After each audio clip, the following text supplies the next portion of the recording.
नमस्कार, मैं शोभा पाटिल।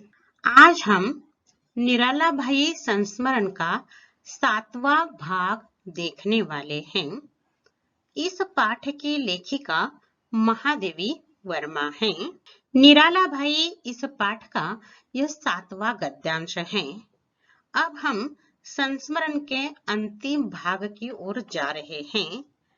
आज तक हम 6 भाग में निराला जी के विभिन्न विशेषताओं को देखते आए हैं। आज इस गद्यांश में लेखिका ने एक वास्तविक सत्य को हमारे सामने उजागर किया है। इतिहास इसके लिए साक्षी है। हर युग के प्रतिभाशाली लोगों को लोक निंदा, उपेक्षा, बदनामी आदि का सामना करना पड़ा है। इस गद्यांश में लेखिका ने निराला भाई को किस तरह समाज की उपेक्षा और बदनामी का सामना करना पड़ा, इसके बारे में बताया है। 3 प्रमुख विशेषताएं हैं। समाज निराला जी की निंदा करता आया। उनके अच्छे गुणों के बजाय उनके दोषों पर वे उंगली उठाता हुआ आया है। यह पहली बात बताई है। दूसरी बात, लेखिका ने मनुष्य की नासमझी के इतिहास हमारे सामने उपस्थित किया है और इसी के माध्यम से प्रतिभाशाली साहित्यकार या प्रतिभाशाली महान विद्वानों को किस तरह सताया गया है, इसके बारे में बताया है। और तीसरी अंतिम विशेषता इस गद्यांश की है, निराला भाई किस तरह परिवार के पारिवारिक सदस्यों के वियोग से, लोक निंदा से और परिवार की ओर से होने वाली उपेक्षा से व्यथित रहे, इसके बारे में बताया है। देखिए, पहला परिच्छेद। ऐसे 2 व्यक्ति सब जगह मिल सकते हैं जिनमें एक उनकी नम्र उदारता की प्रशंसा करते नहीं थकता और दूसरा उनके उद्धत व्यवहार की निंदा करते नहीं हारता। जो अपने चोट के पार नहीं देख पाते, वे उनके निकट पहुंच ही नहीं सकते। उनके विद्रोह की असफलता प्रमाणित करने के लिए उनके चरित्र की उजली रेखाओं पर काली तुली फेरकर प्रतिशोध लेते रहते हैं। निराला जी के संबंध में फैली हुई भ्रांत किंवदंतियां इसी निम्न वृत्ति से संबंध रखती हैं। ऐसा यह परिच्छेद है। इसमें निराला जी के गुणों को छिपाकर उनके दोषों को किस तरह उन्होंने समाज के सामने लाया और निराला जी की विद्रोह की असफलता साबित करने में वे किस तरह सफल हुए, इसके बारे में लेखिका बता रही हैं। देखिए, समाज में 2 तरह के लोग होते हैं। एक अच्छे लोग होते हैं जो अच्छे को अच्छे कहते हैं और दूसरे दुष्ट लोग होते हैं जो दूसरों के अच्छे कार्य को वे उस पर निंदा करते हैं और वो बुरा साबित करने का प्रयास करते हैं। 2 तरह के लोगों के बारे में लेखिका यहाँ बता रही है। लेखिका कहती हैं, समाज में जो बुरे लोग होते हैं या दुष्ट लोग होते हैं या दूसरों की निंदा करने वाले लोग होते हैं, वे अपनी चोट के पार नहीं देख पाते, मतलब दूसरों पर प्रहार करते रहते हैं। महान व्यक्ति के निकट पहुंचकर उनकी महानता पहचानने की कोशिश नहीं करते। ये दुख की बात है। लेखिका बताती हैं, निराला जी विद्रोही थे, क्रांतिकारी थे, निर्भय थे। वे अन्याय अत्याचार पर लेखनी से प्रहार करते थे जो लोगों को अच्छा नहीं लगता था। इन लोगों ने निराला की विद्रोह की असफलता प्रमाणित करने के लिए उनके चरित्र की उजली रेखाओं, मतलब उनके अच्छे गुण, उन्होंने किए हुए अच्छे कार्य की ओर काली तुली फेरकर प्रतिशोध लेते थे। काली तुली मतलब उनके दोषों पर उंगली रखते हैं। तुली मतलब चित्र रंगाने वाला वो ब्रश होता है, वह सफेद है, वह काला करने में, मतलब उन्हें बुरा साबित करने के लिए, उनका बदला लेने के लिए यह कार्य करते हैं। प्रतिशोध करते हैं, बदला। निराला जी के संबंध में फैली हुई, जो निराला जी अस्त व्यस्त थे, विद्रोही थे, क्रांतिकारी थे, गरीब थे, वे व्यवहार में ठीक ठाक नहीं थे, यह जो भ्रम लोगों ने किंवदंती, किंवदंती का अर्थ दंत कथा, ऐसे ही बनी बनाई कथा, लोक कथा, दंत कथा के तरह उनके बारे में भ्रम फैलाए हुए हैं, जिससे लेखिका बहुत दुखी होती हैं। इतने महान साहित्यकार को किस तरह उन्हें असफल साबित करने का समाज प्रयास करता है, इससे लेखिका दुखी होती है। और फिर लेखिका सोचने लगती हैं, इतिहास इसका साक्षी है, हर युग में महान साहित्यकार, महान विद्वान, दार्शनिक हो चुके हैं, उन्हें भी निराला जी की तरह ही सामना करना पड़ा है। उनकी तो हत्या हो गई है, यहाँ निराला के विचारों की हत्या की जा रही थी, परंतु इतिहास साक्षी है कि अनेक महान दार्शनिक विद्वानों को, विचारशील, संघर्षशील लोगों को, उन लोगों की हत्या इतिहास में हर युग के मनुष्य ने की है। इसके बारे में लेखिका अगले परिच्छेद में बताती हैं। मनुष्य जाति की नासमझी का इतिहास क्रूर और लंबा है। प्रायः सभी युगों में मनुष्य ने अपने में श्रेष्ठता पर समझ में आने वाले व्यक्ति को छांट कर, कभी उसे विष देकर, कभी सूली पर चढ़ाकर और कभी गोली का लक्ष्य बनाकर अपनी बर्बर मूर्खता के इतिहास में नए पृष्ठ जोड़े हैं। यहाँ इतिहास के बात बताई है। इतिहास बुरा नहीं होता, परंतु इतिहास पढ़ते समय हमारे ध्यान में हमेशा यह बात आ जाती है कि इतिहास क्रूरता और लड़ाई से भर पड़ा है। वह लड़ाई चाहे मैदान की हो, विचारों की हो, श्रेष्ठत्व की हो, परंतु लड़ाइयाँ होती रही हैं। और इस लड़ाई में नुकसान या हानि किसकी होती है? जो प्रतिभाशाली लोग हैं उनकी हानि होती है। समाज में कुछ दुष्ट, धूर्त, स्वार्थी लोग होते हैं। ये हर युग में मनुष्य में इस तरह की प्रवृत्ति है कि जो अच्छा आदमी है उसे किस तरह बदनाम किया जाए और किस तरह उसे मारा जाए। हर बार इस तरह की कोशिश होती आई है। इतिहास इसका साक्षी है। इसलिए लेखिका कहती है, हर युग में मनुष्य ने अपने से श्रेष्ठ, अपने से बुद्धिजीवी, अपने से प्रभावशाली व्यक्ति को कभी छांट कर, मतलब फांसी पर लटकाकर, कभी विष देकर, जहर देकर, तो कभी सूली पर चढ़ाकर, तो कभी गोली का लक्ष्य बनाकर उस आदमी को समाप्त कर दिया है। और अपनी बर्बर मूर्खता, बर्बर मतलब असभ्य, किसी महान है इसलिए उसे मारना, ये कहाँ की बात है? ये सभ्यता की बात नहीं है।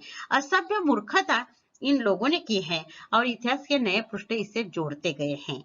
कहने का मतलब यह है, इतिहास साक्षी है, हर युग में मनुष्य ने अपने से महान व्यक्तियों को कहीं न कहीं तरीके से उनकी हत्या करवाई है।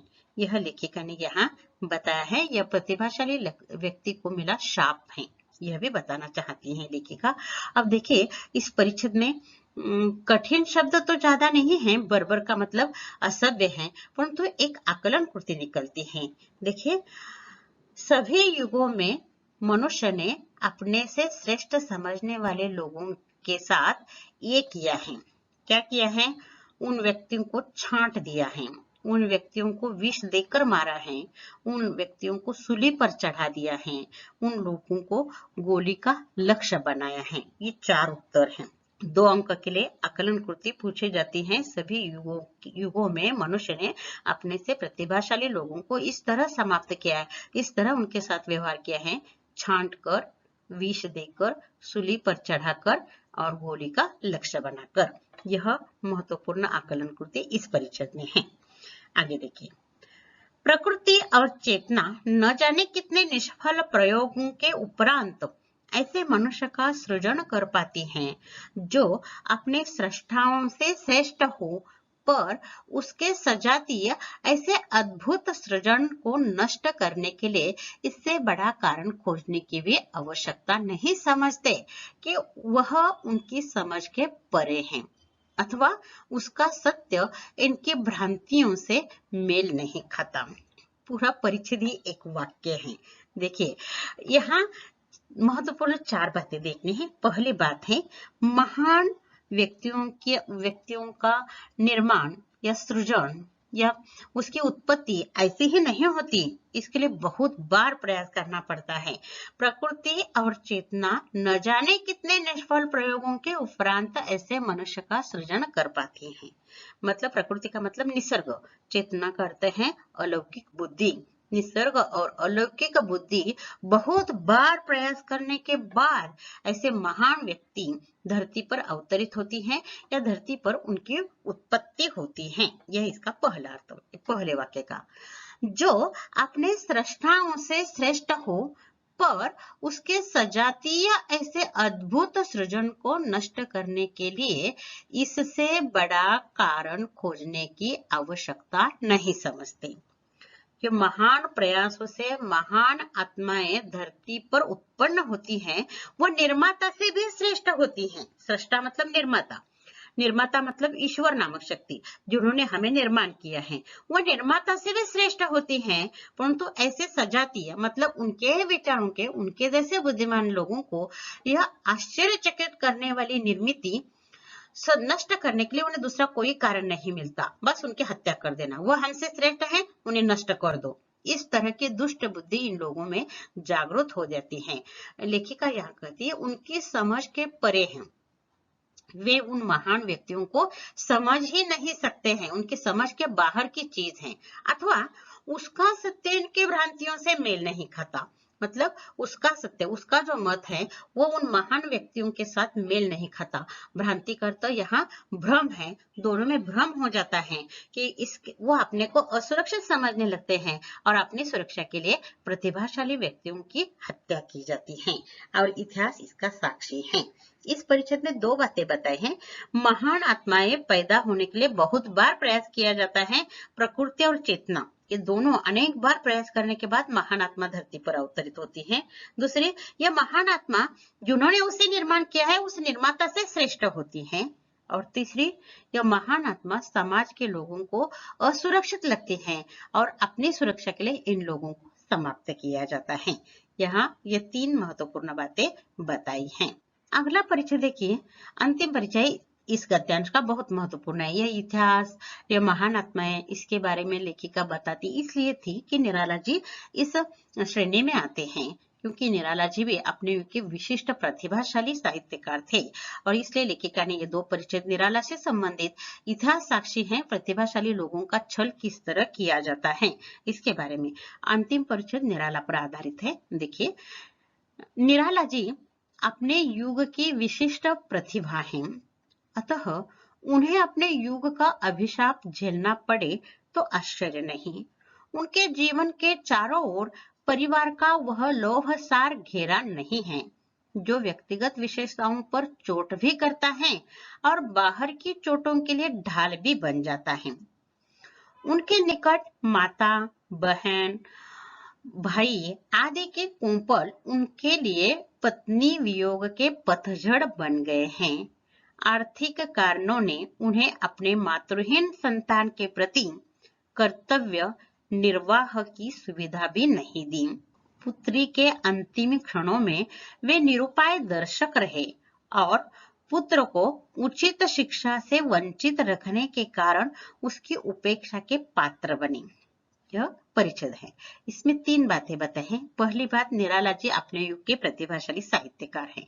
दूसरी, प्रतिभाशाली साहित्यकार हैं इसलिए अपने युग का शाप उन्हें भी झेलना पड़ा है। जैसे ऊपर इतिहास के बारे में देखा, उन्हें शाप झेलना पड़ा है। तीसरी बात, उन्हें अपने परिवार की साथ नहीं थी। वास्तव में परिवार में कोई सदस्य ही नहीं रहे थे। परिवार का जो स्नेह होता है, यहाँ लोहसार का अर्थ है लोहे का कटघरा, परंतु यहाँ अर्थ लेना है स्नेहसार। परिवार की ओर से जो हमें स्नेह मिलता है, जो संकट के समय सहयोग मिलता है, वो उन्हें नहीं मिलता रहा। परिवार में कोई नहीं था और इसी कारण उनकी रक्षा करने वाला, उन्हें साथ देने वाला, उन्हें स्नेह देने वाला परिवार में कोई नहीं था। माता, बहन, भाई, पत्नी सब चल बसे थे और इसी कारण वे अपने जीवन से उठ गए थे। जीवन में उनका बिल्कुल ध्यान नहीं था। इसका अगला परिणाम क्या हो गया? उन्हें एक पुत्र और पुत्री थी, पत्नी चल बसी थी। पत्नी के बाद पुत्र और पुत्री का पालन पोषण करना उनका कर्तव्य था, परंतु पत्नी पर बहुत प्यार करने वाले यह साहित्यकार जीवन से उठ गए थे। इसी कारण उन्होंने अपनी पुत्री और पुत्र की ओर ध्यान ही नहीं दिया। परिणामतः वे दूसरों को मदद करने वाले निराला जी अपने पुत्री के अंतिम क्षणों, मतलब वो बीमार थी, अस्पताल में थी, मृत्यु के नजदीक क्षण आ गए थे, परंतु वे कुछ नहीं कर सके। निरुपाय मतलब कोई उपाय न करते हुए केवल दर्शक की तरह तटस्थ उसकी मृत्यु को देखते रहे। यह उनके दुर्भाग्य की बात है। और दूसरी विशेषता, हर छात्र को फी के लिए पैसे देते थे, परंतु अपने पुत्र के शिक्षा की उचित व्यवस्था करने के लिए उनके पास समय नहीं था, उनके पास व्यवस्था करने की कोई सुविधा नहीं थी, और इसी कारण पुत्र की ओर से उपेक्षित थे। पुत्री की मृत्यु हो जाती है, इसी कारण वे उपेक्षित रह जाते हैं। यह बात यहाँ बताई है। एक एक बात देखिए, यहाँ एक आकलन कृति और एक शब्द संपदा की कृति निकलती है। निराला जी अपने युग की विशिष्ट प्रतिभा हैं। प्रतिभा मतलब विलक्षण बुद्धि है। वे एक अपने युग के महान साहित्यकार हैं, अतः उन्हें अपने युग का अभिशाप झेलना पड़े तो आश्चर्य नहीं है। यानी कि इतिहास साक्षी है, हर युग में महान विद्वान दार्शनिक साहित्यकारों को यह श्राप झेलना पड़ा है, और निराला को भी ये झेलना पड़ रहा था। इसमें आश्चर्य की कोई बात नहीं है, यह इतिहास के लिए सबूत है। उनके जीवन के चारों ओर परिवार का वह लोभसार घेरा नहीं है, मतलब अन्य लोगों की तरह उन्हें पारिवारिक स्नेह नहीं मिला है। लोभसार मतलब स्नेह सार अथवा लोहे का कटघरा, मतलब एक संरक्षक कवच होता है, उस तरह उनके अगल बगल में उन्हें साथ देने वाले, उनकी रक्षा करने वाले, उन्हें स्नेह देने वाले कोई नहीं थे। जो व्यक्तिगत विशेषताओं पर चोट भी करता है और बाहर की चोटों के लिए ढाल भी बन जाता है। यह परिवार का महत्व स्पष्ट किया है। हर व्यक्ति को परिवार का होना बहुत आवश्यक है। परिवार के लोग कभी कभी अपनी गलत बातों पर चोट करते हैं, प्रहार करते हैं, परंतु अगर समाज ने कोई कारण न होते हुए तुम पर चोट करने लगते हैं, तो वे ढाल के समान आपकी रक्षा के लिए खड़े हो जाते हैं। इसलिए हर व्यक्ति का परिवार होना और परिवार के साथ रहना बहुत महत्वपूर्ण है। यह बात लेखिका ने यहाँ बताई है। यह तीसरी बात आ गई है उनके पारिवारिक सदस्यों का वियोग। माता, बहन, भाई, पत्नी, ये सभी चल बसते हैं। पहले माता पिता, भाई बहन, चाचा चाची की मृत्यु के कारण वे बहुत ही दुखी हो जाते हैं, परंतु उनकी जिंदगी में कोपल मतलब हरी पत्ती, नई कोमल हरी पत्ती के समान पत्नी आ गई थी, जिस पर वे बहुत प्यार करते थे, जो बहुत बुद्धिमान थी, सुंदर थी, प्रेरणादायक थी। वही चल बसती हैं, तब उनका जीवन में कुछ भी नहीं रह जाता, और इसलिए वह कहते हैं ये कुंपल की तरह आई हुई पत्नी वियोग के कारण पतझड़ बन जाती हैं। यानी पत्ते की तरह उनके परिवार के एक एक सदस्य गिरते गए और उनका जीवन पतझड़ जैसा शुष्क बन गया, जिसके कारण उनके मन में प्रेम, प्यार, स्नेह नहीं रहा पुत्र और पुत्री के प्रति। आर्थिक कारणों ने उन्हें अपनी मातृहीन संतान के प्रति कर्तव्य निर्वाह की सुविधा भी नहीं दी। मातृहीन मतलब माँ की मृत्यु होने के कारण पुत्री और पुत्र अनाथ बन जाते हैं, और उनका पालन पोषण करना यह निराला जी का कर्तव्य था। परंतु निराला जी इसके बारे में वे थोड़े दूर ही रहे। जो छोटी सी पुत्री थी जिसका नाम सरोज था, वह बचपन में अपने नानी के यहाँ बड़ी हो जाती है, पर जब बड़ी हो जाती है तब शादी योग्य होने पर नानी निराला जी के पास उसे छोड़ देती है।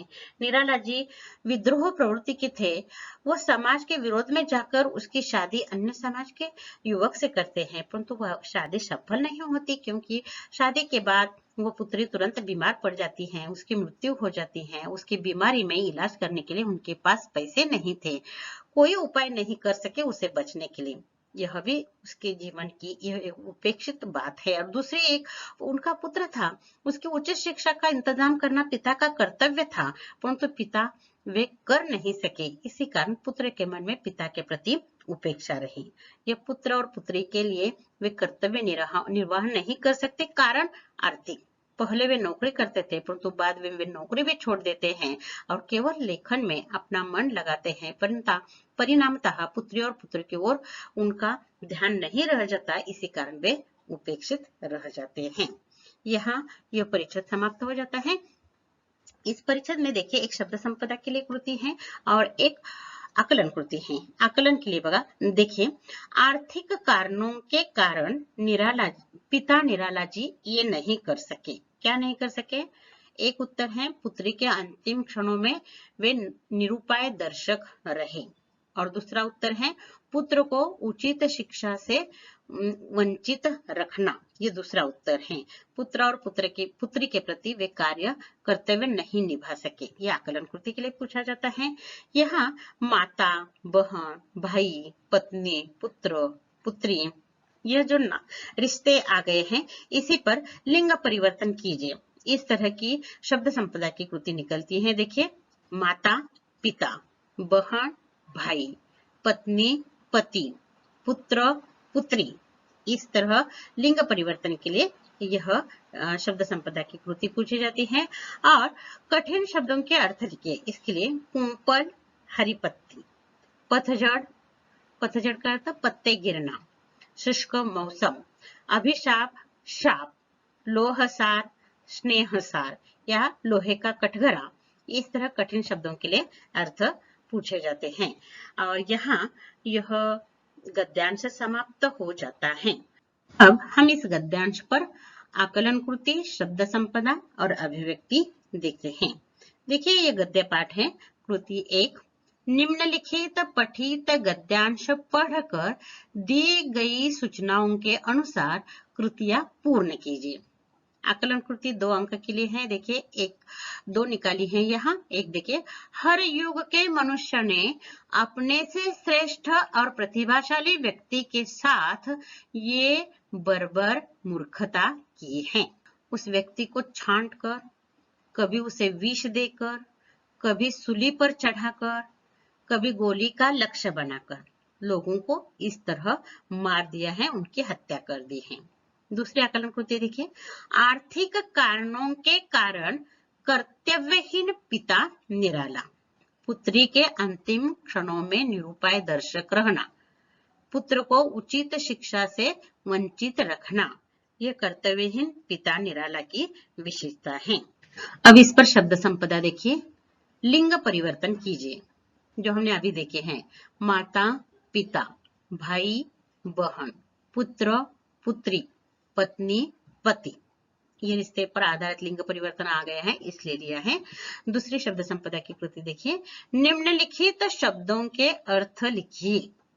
कुंपल, नई पत्ती, पतझड़, पत्तों का गिरना, किंवदंती, दंत कथा, लोक कथा, भ्रांत, भ्रम, लोहसार, लोहे का कटघरा, यह भी पूछा जा सकता है। प्रतिभा, अलौकिक, बुद्धि, इनमें से 4 शब्द आपको पूछे जाएंगे। अब देखिए अभिव्यक्ति। यह पूरा गद्यांश है, यह प्रतिभाशाली लोगों से संबंधित है और प्रतिभाशाली लोगों को हर युग में उनकी हत्या करवाई है, उन्हें उपेक्षित रखा है, उनको बदनाम किया है, इसी से संबंधित यह अभिव्यक्ति की कृति निकाली है। देखिए, मनुष्य जाति की नासमझी का इतिहास क्रूर और लंबा है। इस संदर्भ में अपना मत लिखे हैं। इतिहास साक्षी है प्रतिभाशाली लोगों के साथ समाज किस तरह पेश आता है, इस पर हमें यहाँ लिखना है। मैंने यह बहुत उदाहरणों से स्पष्ट किया है। परिच्छेद पढ़ते समय इसलिए नहीं दिया क्योंकि वहाँ एक लयात्मक तथ्य हमें आगे आगे बढ़ना था। यहाँ मैं स्पष्ट करती हूँ। देखिए, मनुष्य जाति का इतिहास क्रूरता और लड़ाई से भर पड़ा है। हर युग में लड़ाई होती रही है। कभी मैदान पर होने वाली लड़ाई जिसमें हजारों लाखों सैनिक मारे जाते हैं, तो कभी विचारों की और श्रेष्ठत्व की लड़ाई जिसमें अनेक प्रतिभाशाली लोगों की हत्या की जाती है। देखिए, मैंने 4 उदाहरण दिए हैं क्योंकि आकलन कृति में हमने वो कृति निकाली है कि प्रतिभाशाली लोगों को छांट कर, विष देकर, गोली का लक्ष्य बनाकर या सूली पर चढ़ाकर मारा है। उदाहरण से यहाँ स्पष्ट किया है। देखिए, सुकरात जैसा विद्वान शिक्षा और आचार संबंधी उपदेश करता था, तरुणों को बिगड़ाने वाला कहकर उसे जहर दिया। यह महत्वपूर्ण बात है। देखिए, सुकरात एक महान दार्शनिक था और समाज को सुधारने के लिए वह शिक्षा और आचार संबंधी उपदेश देता था। तो वो धूर्त लोगों ने क्या कहा, ये तरुणों को बिगड़ा रहा है, उसे मार डालो, उसे मार डाला। अकबर पर भी इस तरह का विष प्रयोग हुआ था। समाज विज्ञान का वैज्ञानिक जॉर्ज बर्नार्ड शॉ, उसे भी इसी तरह लोग पत्थर मारकर पागल समझ रहे थे। जो समाज को सुधारता है, समाज सुधरेगा तो इन लोगों का महत्व नहीं रह जाएगा। इसलिए समाज सुधारने वाले प्रतिभाशाली लोगों को इस तरह समाप्त किया गया है। इसके लिए इतिहास साक्षी है। ये पहला उदाहरण। दूसरा, ईसा मसीह को सूली पर चढ़ाकर मारा। ये तो आप देखते हैं ईसाई धर्म में ईसा मसीह वह धार्मिक विचारों से लोगों को मार्गदर्शन करता था। ये समाज के लिए और हमारे लिए असुरक्षित है, ऐसा समझकर उन्हें सूली पर चढ़ा दिया गया था। हमारे क्रांतिकारी चंद्रशेखर आजाद को गोली का लक्ष्य बनाया। यह क्रांतिकारी है और वह देश को स्वतंत्रता प्राप्त करवाने के लिए प्रयास करता है। ब्रिटिश सरकार इससे डर गई और इसी कारण चंद्रशेखर आजाद पर गोलियां मार दी और उन्हें समाप्त कर दिया।